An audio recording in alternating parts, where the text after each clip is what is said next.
So for like 15 years now, the smartphone has basically just been this glass rectangle, right? Yeah, pretty much exactly that. But next month, Apple is apparently about to take that whole standard blueprint and just fold it in half. And of course, charge you an absolute fortune for it. Oh, definitely a fortune. Right.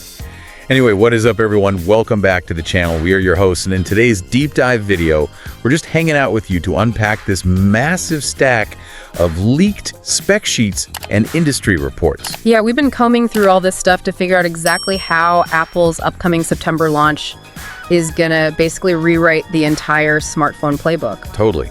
And I mean, to really get the scale of what Apple is trying to do here, we first have to look at the foundation that Samsung literally just laid. Yeah, they basically built the house that Apple is now trying to move into. I mean, the Galaxy Fold 8 just dropped, and it is priced at 1,80,000 rupees. Which is well over 2,000 US dollars for you guys watching in the States. Exactly. It's a massive premium, but it is absolutely flying off the shelves. Like, pre-orders are shattering records over there. We really, at that price. Oh, yeah.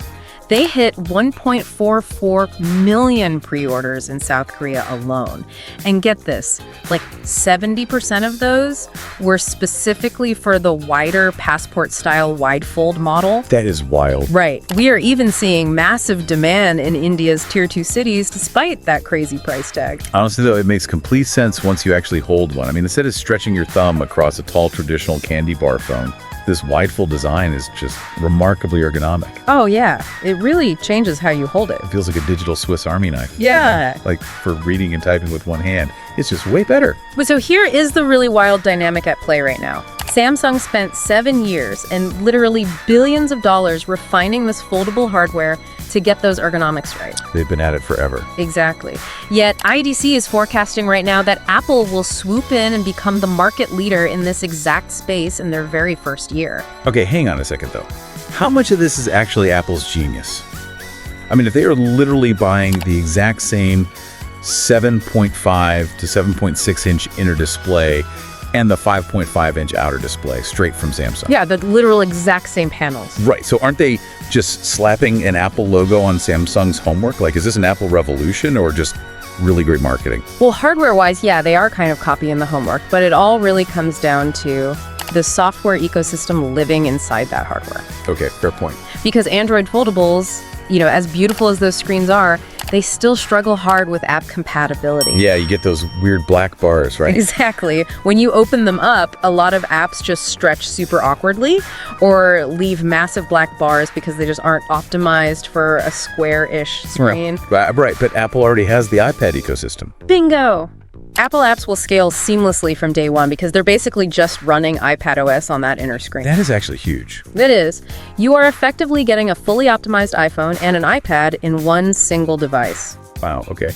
But I mean, that iPad-level software experience definitely demands some serious power, which I guess brings us to the hardware sacrifices on Apple's end. Yeah, they had to make some compromises for sure. Because to run all of that, Apple is apparently stuffing a massive 5,000 to 5,500 milliamp hour battery in there, along with a 2nm A20 Pro chip.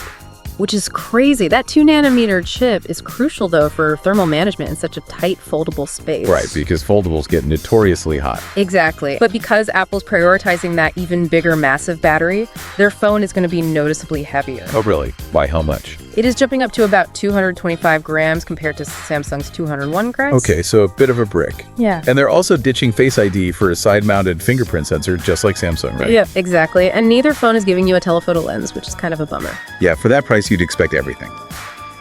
Speaking of price, there's the famous Apple tax to talk about. Oh boy, yeah.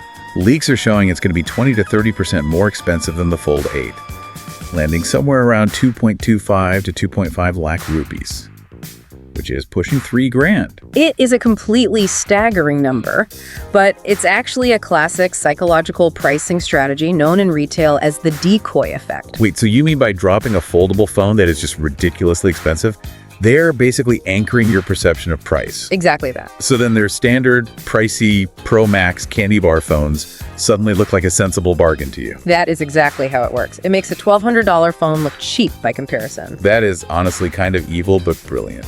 But beyond just moving standard iPhones, Apple's entry into foldables is really going to mainstream the entire category. How so? Well, because Apple is normalizing this wider aspect ratio, I predict you are going to see even regular non-foldable phones adopting wider screens by next year. Just because Apple did it. Pretty much, yeah. Seriously, though, to you watching right now, do yourself a favor this weekend. Just go to a store and physically hold a wide foldable. Yeah, you have to hold it. You really won't grasp the hype until you feel that form factor in your palm. It's totally different. And while you are holding it, consider this. If Apple successfully normalizes the foldable, effectively putting an iPad in everyone's pocket, what happens to the tablet market? Like, are we basically watching the slow death of the iPad? Oh man, now that is a wild thought. They might just cannibalize their own greatest invention. Yeah, and if Apple can completely redefine the market using Samsung's own display hardware, what does that say about who actually controls the future of tech? That is heavy. Definitely let us know what you guys think about that in the comments below. We'll catch you in the next deep dive video.